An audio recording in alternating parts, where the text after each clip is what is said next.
Now, in my 6 years of investing in the Philippine stock market, I've consistently outperformed the index year after year.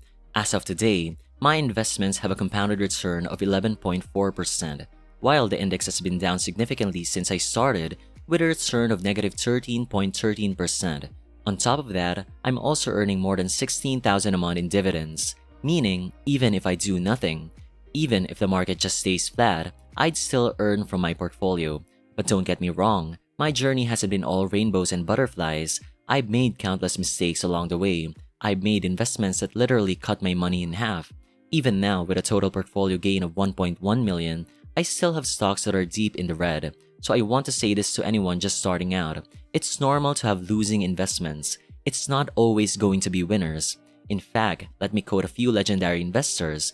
Warren Buffett said in one of his shareholder letters, "Our investment results have been significantly influenced by a relatively small number of investment decisions. Indeed, just a few of our decisions, such as our investments in Coca-Cola and Gillette, have accounted for the bulk of our long-term gains." You see, even the legendary Warren Buffett has had a lot of big losers in his career, but the few winners he held on to, that's what gave him his massive returns. Peter Lynch, who averaged a 29% annualized return, once said, "You only need a few good stocks in your lifetime. If you're right 6 times out of 10, you are doing very well. The key is not to get scared out of them. The thing to remember is that you don't have to be right all the time. You just need a few big winners to make up for all your mistakes." And my portfolio is living proof of that. Even with just 6 years of experience, I've made a ton of mistakes. I've invested in stocks that dropped more than 50%.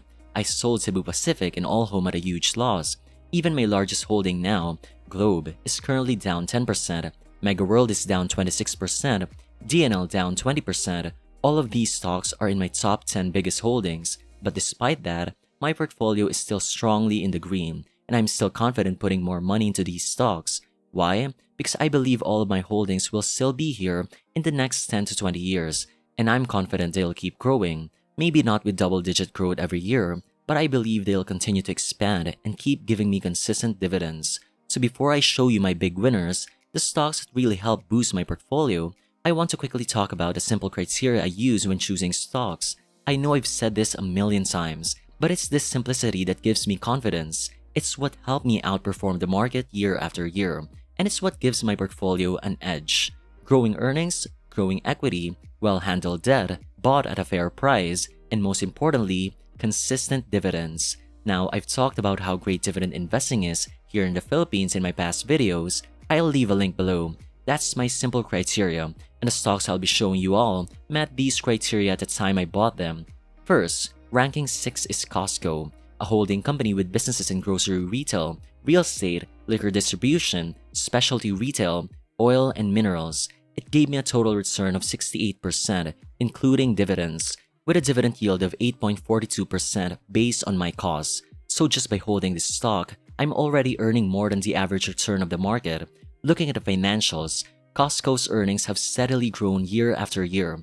Equity too, not a single year of negative growth. Debts are well managed, with a debt-to-equity ratio of only 11.49% or 0.11. Now, you might be confused when you see this number on Simply Wall Street. That's because they compute debt-to-equity using only long-term loans, which makes it appear smaller compared to the normal way of computing debt-to-equity. If you want a bigger picture, just use the full total liabilities divided by total equity. Both numbers are shown in the same tab. As for dividends, Costco has been very consistent with its payments and has even increased them over the years. This is already reflected in their earnings, and that's exactly why it's so important to invest in companies with growing earnings, especially if you're a dividend investor, because the more they earn, the higher the chances they'll pay out more dividends. Payout ratio is only 34% of its earnings and also well covered by their cash flow, meaning it's safe to say Costco's dividends can be maintained well as they are only paying a portion of their earnings, and these leftover earnings can be reinvested back to the company. Now, my computed intrinsic value for Costco is 7.16, and applying a 30% margin of safety, my buy price is 5.01. So although Costco's current price of 7.08 is still below its intrinsic value, it doesn't offer much margin of safety anymore. I bought it at an average price of 4.69 per share. Now, if you want to learn more about intrinsic value computation, I'll leave a link below. Next, rank 5th is Metrobank, one of the largest banks in the Philippines. It gave me a total return of 64.2%. Though slightly lower than Cosco, its dividend yield based on my cost is higher, 9.57%. I bought it at an average price of 52.19. Looking at the financials, MBT's earnings and revenue have consistently grown. The only time earnings dropped was during the pandemic, which is expected. Equity also followed the steady upward trend. One thing I really like about Simply Wall Street is how they already compute the loans to deposit ratio for you. For banks, I usually look for a ratio around 80 to 90%. Why? Because if the ratio is too high, the bank may not have enough liquidity to cover unexpected fund requirements like a sudden large withdrawal, and if it's too low, it means the bank may not be using its funds efficiently to generate income. Think of it this way. During the pandemic, banks lowered their loans to deposit ratio. So for example, if a bank had 100 billion in deposits, during that time, they would only lend out around 60 to 70 billion. The rest, they set it aside as a buffer for things like big withdrawals or customers who might default on their loans because of the crises. But now that the economy is back on track, banks have started increasing the ratio again, typically pushing it back above 80%. So yes, the higher the ratio, the higher the bank's potential profit because they are lending out more money to earn interest, but it also comes with higher risk, especially if there's a rise in bad debts or we face another bank crisis. On the other hand, a lower ratio means lower risk, but also less profit because more of the bank's cash is just sitting there instead of working for them. That's why we need a balanced loans to deposit ratio. For conservative investors, the sweet spot is usually around 80 to 90%. Sometimes banks go a bit above 90%, which is okay, but personally, I never invest in banks with a ratio above 100%. This is also why I focus more on the loans to deposit ratio instead of the traditional debt ratios when evaluating banks, because they work very differently compared to other businesses. Now, when it comes to Metro Bank's dividends, they've been consistently paying for years, and recently, they've increased their payouts by a lot. As of now, their dividend yield is 6.8%. And how manageable is that? Their payout ratio is only 28%, meaning only a small portion of their earnings is paid out as dividends, leaving the rest for reinvestment into the business. For MBT, my computed intrinsic value is 102.23. Applying a 30% margin of safety, my buy price is 71.56. By the way, if you're wondering where all the graphs and charts I've been showing come from, they are from Simply Wall Street. Not only do they give tons of data and visual analysis to help you properly evaluate and filter stocks, they also offer powerful features like a portfolio tracker where you can input all your transactions and get accurate performance reviews and analysis of your portfolio, a stock screener where you can just enter your criteria and it automatically shows you companies that fit. How great is that? So if you want to sign up and try their paid plan, which unlocks all these features and more, use my referral link below to get up to 40 to 50% off. Thank you so much. Now let's get back to the video. Ranked fourth is Aboitiz Power, a company engaged in energy generation with a diversified portfolio: hydro, geothermal, solar, and thermal. They are also involved in electricity distribution and retail services. This stock has given me a total return of 78.6% with a dividend yield of 8.25% based on my average cost. Now, I'm a huge fan of power companies because when the economy grows, so does the demand for electricity, and Aboitiz Power is one of the strongest energy companies in the Philippines. Looking at their net earnings, while there are some ups and downs, the long-term trend is upward, especially in the past few years. Equity has also been consistently increasing every year. As for their debt, they currently have a debt-to-equity ratio of 1.4. For me, anything below 2 is a safe level for most companies, though of course, this depends on the industry. But generally speaking, below 2 is the acceptable range. Dividends have been consistent year after year, and like I said earlier, the more a company earns, the more dividends you're likely to get. This is clearly seen with Aboitiz Power. In recent years, their net earnings have grown dramatically, and that growth has translated directly into higher dividends. At the current price, Aboitiz Power gives a 5.6% dividend yield with a payout ratio of 55%, well covered by both earnings and cash flow. As for my computed intrinsic value, it's 50.06, and with a 30% margin of safety, my target buy price is 35.04.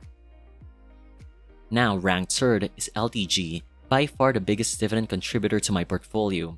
This holding company is involved in banking, tobacco, liquor, real estate, and sugar milling. So far, it has given me a total return of 82.8%, mostly from dividends, and a massive 13.19% dividend yield based on my average cost.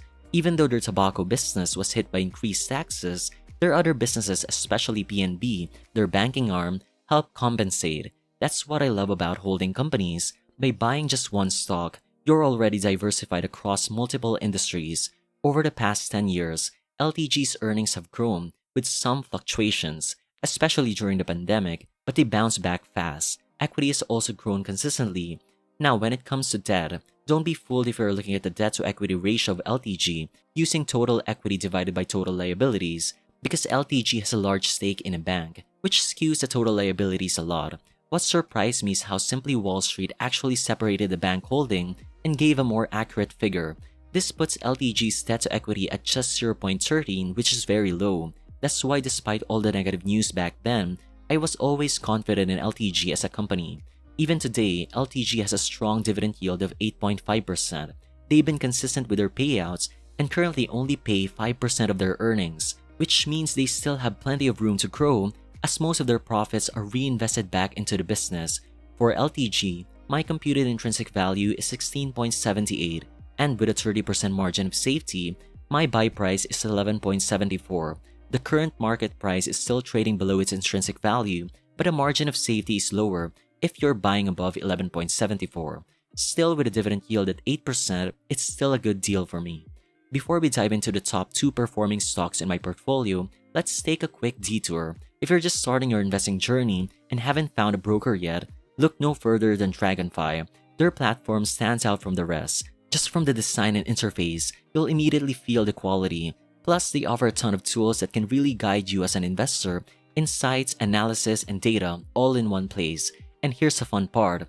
They offer copy investing through features like the signature portfolio, where you can mirror the stocks picked by DragonFi's own team, the dividend index they made, which helps you find high-yielding stocks, and of course, my own InvestingPH portfolio, where you can see all the stocks I'm investing in, along with their buy prices. So sign up using my referral link below, and both of us can get up to 1,500 depending on your initial funding. Thank you, and now let's get back to the video. Ranking second in the best performing stocks in my portfolio is DMC. I bought this way back during the pandemic. At that time, it was actually the second largest investment in my portfolio, but with the price skyrocketing fast, I haven't had a chance to buy more shares since it's always trading above my buy price. DMC, just like LTG, is a holding company engaged in construction, mining, power, real estate, water, cement, and more. So just by holding this one stock, I'm already diversified across several industries. So far, my investment in DMC has given me a 155.9% return and a massive 20.10% dividend yield based on my average cost. That's why I have no plans of selling. Plus, I see DMC continuously expanding its businesses. Over the past 10 years, their earnings have grown quite well, though it's normal to see some fluctuations since mining makes up a big part of their income.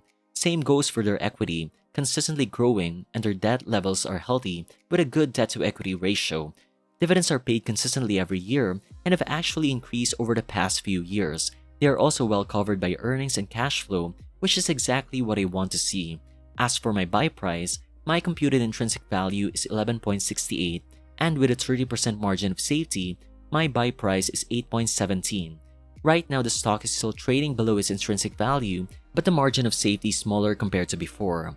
And now for the top performing stock in my portfolio, it's Asia United Bank, or AUB. This one has given me a 303.4% total return and dividend yield of 14.05%, already computed after the 2-for-1 stock split. AUB has had outstanding performance in recent years. Earnings have soared, and equity continues to grow consistently year after year. Their loan-to-deposit ratio is still low at 72%, which means that even though their earnings skyrocketed, they still have plenty of room to lend more. This keeps them in a safe zone, and just imagine, if they increase their loans by 10%, they'd still be operating within healthy levels. That gives them a lot of room for future growth. That's exactly why I really like this company. Financials are solid. Dividends have also been consistently paid out for the past 7 years, and they've even increased it over time. Their payout ratio is only 16%, which means there's a lot of earnings left for reinvestment. Very sustainable. So yeah, even with my huge returns, I'm still holding AUB because I see even more potential ahead. Even after the big price increase, its price-to-book ratio is still below 1, and PE is just 3.5. so it's still undervalued compared to its peers. For my buy price, my computed intrinsic value is 59.66, and with a 30% margin of safety, my buy price is 41.76. Again, already adjusted for the stock split. So that's it for the top performing stocks in my portfolio.